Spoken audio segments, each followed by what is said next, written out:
har bitta final o'zi qiyin o'tadi, har ikkala jamoa uchun, muxlislar uchun, tashkilotchilar uchun, chunki bu final, bu o'yinni hamma kuzatadi. Futbolga u qadar qiziqmaydigan odamlar ham qiziqish ortadi shu o'yinga, chunki bitta o'yin va bitta sovrin. Bu hozir bu yilgi finaldan Buxoro hamda Paxtakor jamoalari chiqqan, demak Buxoro viloyati va qo'shni viloyatlar Buxoro tomon bo'lishadi. Paxtakor muxlislari va Toshkentga yaqin shu Eskitdan Paxtakorning muxlislari esa Paxtakorning nihoyat sovrin yutishini kutishadi. Bu Bobur Arenada bo'layotgani esa O'zbekistonning so'nggi yillardagi eng zo'r muxlislar klubi ishtirokida, ya'ni shu Andijon klubi muxlislari ham ishtirok etishiga ishonchim komil.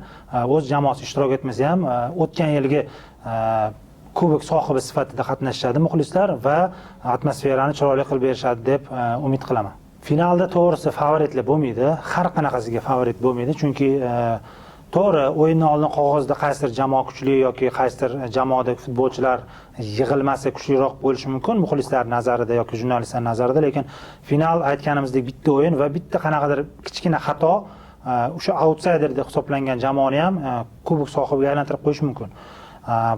Bu yilgi finalda masalan Buxoro va Paxtakor o'ynayapti. Yaqindagina Superliga doirasida o'yin bo'ldi. Unda Buxoro 4-0 hisobida yutqizdi, 0-4 hisobida. Lekin finalda bunaqa bo'lmaydi, aniq.